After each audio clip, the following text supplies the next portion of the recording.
Hey there, welcome to the DFS Build NFL edition. I'm Kevin Roberts, joined with Taylor Smith. We are going to go over the DraftKings Thursday Night Football Showdown slate for Week 7. It is an ugly one, 37.5 point game total, 2.5 point spread. Denver is on the road and favored. They're 3-3, looking to go 4-3. The Saints are looking to end a 4-game skid after starting 2-0. They still do not have Derek Carr. There are a lot of injuries to look at in this game, and it is disgusting. But there's money to be made here, and we aim to please and mostly to help you win. Last week, we had quite a few hits, or not last week, but on Monday Night Football, Taylor and I had some money calls. I was able to profit mildly. I think Taylor had one of his better nights of the year for NFL. So hopefully you watched, listened, and also benefited. And like usual, if we can help you out in this video, please give it a like. That helps us out quite a bit. And also subscribe to the channel if you aren't already. It takes 1 second. Just do it now. Like and subscribe, and then you get alerted to videos just like this. Might want to turn on your noties to make sure that happens. Anyways, let's dive right into it. We're going to break down every player in this game and point you to the guys that we really, really like and tell you not to play the guys we don't.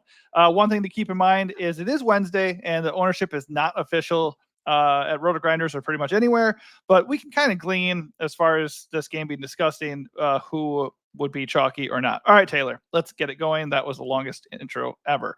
Alvin Kamara is on the injury report. He is questionable with a hand issue, but he was a limited participant, so I don't think he's going to miss this game. The Broncos are kind of just a middle of the road matchup for running backs, if not a pretty good one. They're not really elite at stopping them in any regard. He is the most expensive captain. He is going to be owned. What are you doing with him? He's really clearly the top play on the slate at any, captain or flex. I think in captain, I'm going to fade him completely. It's just kind of a do it and hope situation. I just think he's going to be wildly owned in the captain spot because he does project significantly better than everybody else, as he should in this game, because this is the worst fucking game I think we've had all season long. I just think tell us how you really feel. Fading him in captain, I think, makes you different automatically. And I don't know, I'm sure you can build plus EV lineups with him in captain. I just think there's an edge to be had by just playing him in the flex. So I get why you play him in captain. He's the safest play on the slate by a mile. But I think I would X him out completely of the captain spot.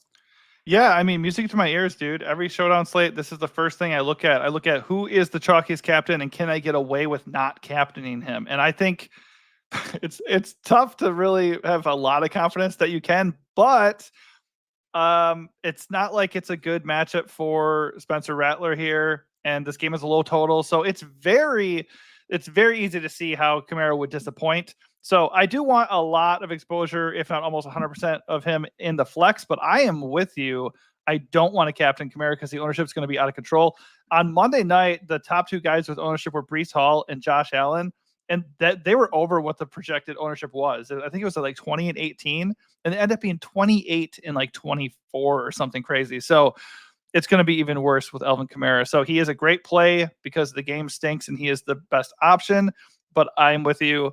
I would either be very underweight on a chalky captain play here, or I would be fading and slide him over to flex. All right, moving on. We do have Courtland Sutton, who is one of the few healthy options up top in this game. He had 15 fantasy points last week. He is kind of a touchdown or bust kind of guy. He doesn't have a lot of targets consistently. Like 1 week he'll have 12, the next week he'll have 4. So he kind of needs to score a touchdown to hit, but he has hit recently with 13 plus fantasy points in 3 of his last 4 games. This is a better than expected matchup, actually.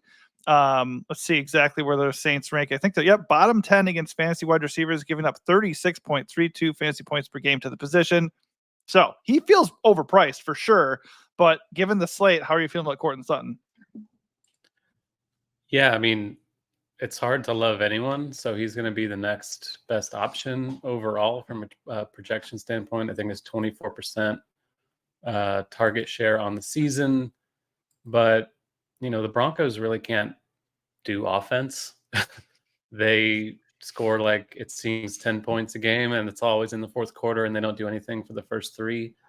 I think I'm also going to be under on Courtland Sutton in the captain spot, just kind of a salary thing. He's a little overpriced for who he is. It's just a slate a slate thing. This guy shouldn't be 16-2 in the captain spot, but kind of is what it is. I don't think it's a bad play to play him in captain just because he's going to be significantly lower owned than Kamara. But as of now, I'm going to largely go in another direction. Still playing him and Kamara a lot in flex, obviously, just because you need raw points, and they're the most likely guys to get them. Yeah, I'm with you. I think he's fine in the flex. I'm going to probably go away from him completely in captain. Another big reason to do so is the presence of Marshawn Lattimore. He just does shut people down. I warned everybody about that with Mike Evans last week, and he did a good job there, just like he always does. Noisy for sure, because matchups can be beat. It's the NFL. They're all good players. So it would only take Courtland Sutton getting one touchdown to make me look stupid. But I'm just going to bet that he's not going to score a touchdown. I'm going to bet that he's going to have inefficient targets and he's just not really going to produce. And like you said, he's just really expensive. So perfectly fine in the flex, but I am going to be very underweight or fading in captain. All right, so kicking over to the other side here, we got some banged up Saints guys. Chris Olave exited last week with a concussion. He is questionable on a short week. I would kind of assume he's closer to doubtful. Rashid Shaheed, their deep threat, he has a knee issue. He might miss multiple weeks possibly, so that obviously would put him in jeopardy for this game. So just give your thoughts quickly on those two guys, and then if they are out, who are you looking to in the Saints passing game first? I'm just assuming they're out. Right. Olave with a concussion left the game very early, didn't come back. Shaheed sounds like he's out for a while, so they are quite thin. They obviously don't have a quarterback either. With Rattler in there, Bub Means is like the hot waiver wire guy this week. Buddy. Played quite a bit last week. I think he scored a touchdown. Never heard of him in my life until I saw him score that touchdown in red zone, to be honest. He's a burner. He's a deep play guy. Yeah, I'm not very excited about it. Obviously, he's a fine play because someone has to get targets from Rattler. I guess he and Juwan Johnson and Kamara would be the most likely candidates to do so. Mason Tipton, another cheapie to consider. I think we mentioned him a few weeks ago when the Saints played on Monday night. You sure did. Cheapie. So, yeah, there's really not a lot to love here. I guess Bub Means would be kind of the default play, the top play, but it's kind of a co-headlining thing with Juwan Johnson, I think. Oh, my God. Cedric Wilson would be also a benefactor at 4.8K out of the captain, even cheaper in flex. He's banged up. So, okay. Whoever ends up getting like a reliable role for the Saints at wide receiver is just going to be in play 100%. I'm going to be interested to see what the ownership actually looks like. But by the way, I love Bub Means for this game. 71% of snaps last week, 15 fantasy points, 5 catches and a touchdown on 8 targets. He is boomer bust for sure. He was a big play guy at Pitt. Fast, explosive player. And you know, if Olave wasn't probably also going to be out, I would feel a little bit, I think he'd be a little bit safer as kind of sliding into the Shaheed role, but he's probably going to be like their number one. So that can go either way. Obviously the volume's going to be there. The matchup is not good. The Broncos are number one against fantasy wide receivers, but just based out of sheer necessity, Bub Means is probably going to get there. So your comfort level will dictate whether or not you want to play him in the captain and how much you want to do that. I'm going to have him in the captain a ton. And I'm hopeful that because of Kamara and Sutton and the quarterbacks, that maybe he'll be kind of overlooked a little bit. But if you don't want to play Bub Means or you just want to get different, like I said, let's just kind of wait and see who ends up getting the start at wide receiver for the Saints. At this point, Cedric Wilson does look like a guy we can look to because it's cheap and he has not been ruled out, and the other two guys are out too. Who else down here is like really cheap? You did mention Tipton. Who else could play for them? Foster Moreau. Yeah, well, yeah, the tight end. He could be Dante Pettis. The corpse of Dante Pettis has been signed to the Saints practice squad. So at $300, we can look at Dante Pettis and just keep an eye on who actually is active for this game at wide receiver and also factor in ownership before you make those decisions. Long-winded way of saying love Bub Means. I do want to look at the ownership and then keep an eye on other wide receivers for New Orleans that we can look at. But the matchup is bad. All right, let's look at quarterbacks here. Derek Carr is doubtful. He's got a shoulder injury he's dealing with. He was not at practice on Tuesday. It was reported like before last week that he was going to miss like up to 4 weeks. So my guess on a short week here, He's not going to play, which means we get another game of Spencer Rattler. I liked him at 4K flat going into last week, and if he didn't turn the ball over 2 times, he would have had 20 fantasy points almost. He ended up with 14, which was pretty darn good for a 4K. So what are your thoughts on Rattler? I'm assuming he's the guy playing again. And then on the other side, you do have Bo Nix. So which one do you prefer, and are you playing them together? Probably playing them together just because someone has to score points in this game, and QBs tend to be the safest source of points. In theory, someone does. I think they're both interesting. Both can kind of run a little bit. Rattler is probably more of a scrambler than Bo Nix, but we've seen both do it. I'm more interested in Nix in the captain and overall, just kind of the more, in theory, finished product at this level, but hasn't really shown it so far. Yeah, I'm fine playing both. I'm fine playing both in captain. Rattler being the slightly cheaper of the two, but since I'm taking my anti-Kamara captain stance, I'm getting to quite a bit of both of them in captain, although they're not my highest owned captain as of now. Interesting. Yeah, I agree. I agree. I like Nix and Rattler both quite a bit. I do have a lean towards Nix for sure. It's not a good matchup for either quarterback, though. Both defenses are top 10 against fantasy quarterbacks. So, but like you said, with Kamara soaking up a ton of ownership, we absolutely should be getting to them in the captain. All right, over to running back we go. Obviously, we talked about Kamara. On the other side, Denver has Javonte Williams coming in after bouncing back with a nice 16-point fantasy game. Last week, he responded with 5.6 fantasy points. So not great. Are you looking at Javonte at that 13.2K price tag, and do you want to captain him? Yep, he's the guy I want to captain. He's cheaper than the quarterbacks. He's cheaper than Kamara. He's cheaper than Sutton. Don't love his role. He kind of splits work with Jaleel McLaughlin, but it is what it is. I still feel like he's the most likely Denver Bronco to do anything at all in this game. Obviously, some touchdown upside for him. So in a game in which I don't really like anything, I guess I kind of like Javonte as the default captain play. Yeah. Yeah, I would imagine he ends up picking up ownership because the Saints are bottom 10 against fantasy running backs. They do give up, which is weird because they used to be good against the run, but this year they have not been great. Something about having a bad offense probably flipping the field a bit. I don't know, but Javonte is not easy to trust. So I will definitely adjust a little bit based off of ownership. If he's going to be a really chalky captain, I'm going to give him the Kamara treatment and look another way for sure. Like you said, splitting the workload, that would get me interested in Jaleel, who is 8.7K in the captain slot. He is an interesting pivot. Pretty explosive runner too. He had 11.5 fantasy points 2 weeks ago. So if they're going to split that backfield, he is an interesting leverage play. We just have to wait and see what the ownership looks like. Moving on here, Taysom Hill is questionable. He's missed the last few weeks.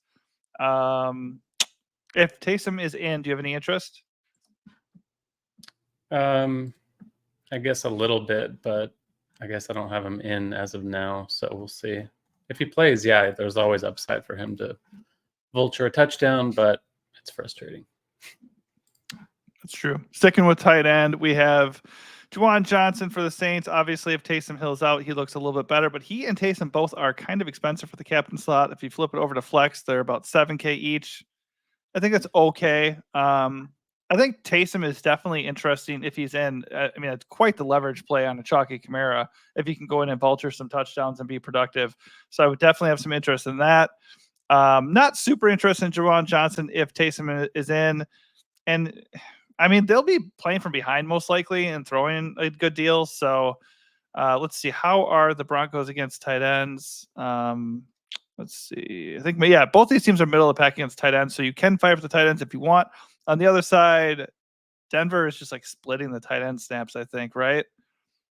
Lucas Krull is out there.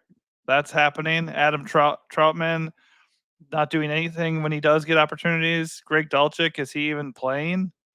Barely. So, yeah, that feels gross. I think a tight end, for me, it's just Taysom if he plays. I don't really want to do anything with those other guys. Yep. Okay, so there are some interesting values here. We touched on all the Saints guys. Bub Means looking like the most obvious one. We have this dude for Denver, Devon Villay. He was really good. I mean, he's really good for PPR value. Week 1, he had 8 targets, 8 catches. Last week, 4 catches on 6 targets. 11 plus fantasy points in the only 2 games he's played. So Bo Nix trusts him. He's getting a little bit of volume coming his way. So yeah, 6.6 in the captain, he is viable. And obviously in the flex, he's way cheaper. So probably my favorite flex play of the slate. And I do like him quite a bit for captain just because instant leverage on Kamara and Sutton, who are going to be chalky. But a guy I really like, who you may not agree with, is going to be Troy Franklin. Scored his first touchdown of his career last week. And we know at Oregon, he was a big play threat. Obviously, he has rapport with Bo Nix because they both played there.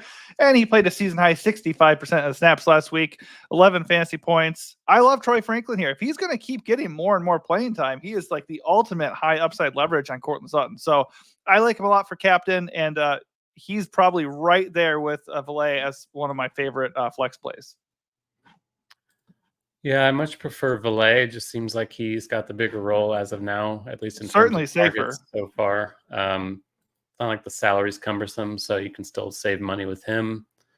I think Franklin's a fine flyer. You can say the same of Lil Jordan Humphrey. All the trash receivers on this team, Marvin Mims Jr., another one you can throw out there, at least in the flex spot. But I like Valet quite a bit more. I like Valet and captain. Looks like I'm going to have him quite a bit. And I assume he's going to be popular, but it's whatever. Everyone's kind of popular on the showdown slate. Yeah. I mean, at Showdown, you can do a lot of different things. You can do things that even seem stupid and they'll end up working out. So Lil Jordan Humphrey is in play. Definitely prefer him to Mims and definitely prefer Franklin to both of them. Mims is out there a little bit, but he has done absolutely nothing. So he is explosive. He could pop off for like a 50-yard catch or a touchdown or something. I just don't really want to bet on it. At 1.8K, though, I would have a sprinkling just because it's a gross slate. All right, as far as value, is there anybody else that is popping here? I mean, in a low total game in a dome, you can certainly consider the kickers. You can certainly consider the defenses. I'm not getting to either the kickers or the defenses a lot in captain. I think the defenses in particular might be a bit overowned in captain because people are going to see the low total. They're going to see the shit quarterbacks. They're going to see the general lack of talent on offense. And I think they're going to captain the defenses quite a bit. It'll probably burn me. They're probably going to have 2 defensive touchdowns each and a punt return touchdown. But I think playing them in flex is okay, but I will not be captaining the defenses this week. Yeah, because there's just really no edge to be gained there with defense. I mean, they're going to be a lot less owned than Kamara, but they're going to be more owned than they normally would be. I think it's not just the game total. It's just like the offensive output and the talent on the field is not good. So this is one of the rare showdown slates where I actually don't mind eating some defense chalk. I don't think I really want to pair them, though, just because that's probably going to be a little bit popular, and you're kind of eating 2 chalky plays right there that don't offer a ton of upside. My obvious lean would be Denver, just because they're the better defense and they're right now the better team, and they're facing a worse quarterback in Spencer Rattler, most likely. And obviously with a low game total and the defensive battle here, the kickers, Will Lutz and Groupie, both look pretty good. I have no problem with either of them. Again, Will Lutz revenge game? Yeah. And Sean Payton revenge game too, I suppose. A lot of former Saints in the Broncos, actually. Can't play Sean Payton and coach DFS this week, sadly. Yeah, well, that's never good. So kickers, even though I kind of want to get away from chalky kickers. Again, same with defense. I'm okay with it on this slate. No problem with that. As far as values we're talking about, I'll just circle back one more time. I do think we should absolutely keep an eye on what happens with the Saints starting lineup, but Dante Pettis being activated or being signed to the practice squad would be an indicator to me that he'll probably have a good chance of being activated to the live roster, because they are banged up like crazy. 3 of their top 4 wide receivers are at risk of being out here, so they are going to be extremely shorthanded. Oh, one more note. I don't know if we said it here. You said it before we got going. Patrick Surtain is not in this game. He missed last week too, I believe, or he got injured last week. So all the more reason to feel a little bit better about Bub Means, who is one of the better plays of the slate. All right. Any last words of wisdom before we cap it off here? It's probably not a slate worth playing. So take note of that. Yeah, our best advice. Well, I won't say not to play it because I'm going to play every slate and it's fun to do. But I would say to limit your exposure to the slate and don't go crazy. Like you don't need to go maxing the milli maker on a showdown. I mean, if you can afford it, go do it, I guess. But it's not a slate where I'm going to personally go very hard. It's just put in a few lineups so you can enjoy the game because you damn sure aren't going to enjoy it if you don't. Because it's going to be gross. All right, that is going to do it for us. Hopefully helped you out in some manner. If we did, please give this video a like and also subscribe to the channel so you get access to more videos. Thanks for watching and good luck.